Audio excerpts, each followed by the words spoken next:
Over 3 or 4 days, actually right around Memorial Day weekend last year, and it was very unusual for me to actually see something in the newspaper that gave me the idea for a short story, and within a couple of weeks to actually sit down and write it. More typically, when something inspires a story idea for me, I really need it to germinate for quite a while, for several weeks or months or even longer. But in this case, I had the added incentive that I knew that a second volume of this collection of fiction related to the Red Sox was coming out, so I had a kind of deadline to meet as well. So the remarks that Johnny Damon made that inspired the idea for the story, it came when he made his first appearance in Fenway Park as a member of the Yankees, just a little over, almost exactly a year ago this week.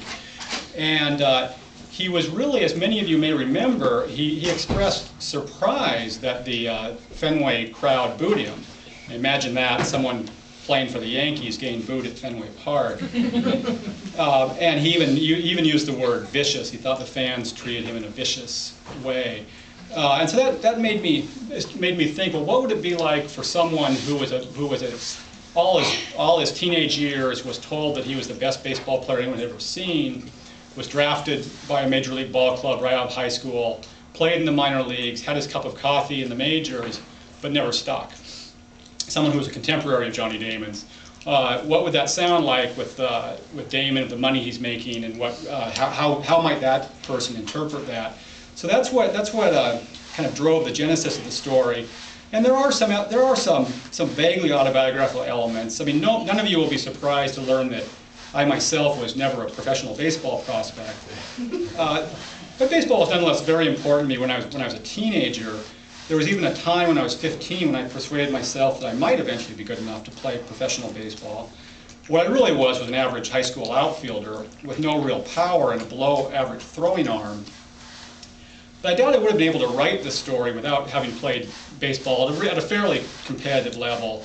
I wouldn't fully appreciate the incredible poise that the sport requires, a poise that as a baseball player I lack. And there is one autobiographical baseball moment as well. It's not in the part of the story I'll be reading, but my character, Luke Stadelman, misplays a hooking line drive when he's playing right field at a crucial point in his career. It's actually his first Major League ball game. And though this is not stated explicitly in the story, he misplays the ball because he was too anxious, too aware of what was at stake. And Luke's mixture of envy and grudging admiration for Johnny Damon has a lot to do with Damon's poise, his ability not to think too much.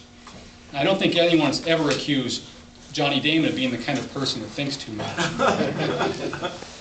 The story also has a kind of vaguely thematic autobiographical element, and that's one thing a lot of people on the wrong side of 40 can relate to. It's just a sense that when you reach that point in your life and you realize, I'm probably not going to achieve my loftiest professional ambitions. And that's something as a writer, I think as writers, a lot of us can relate to, that when you're in graduate school, when you're gaining the encouragement from your teachers, I can make a living at this. If I can't make a living at it commercially, I can do well enough critically to get the cushy university job, and so on and so forth. Well, that didn't happen, but we won't go into that story right now. So. Okay, so I'll read the first 8 pages of this story.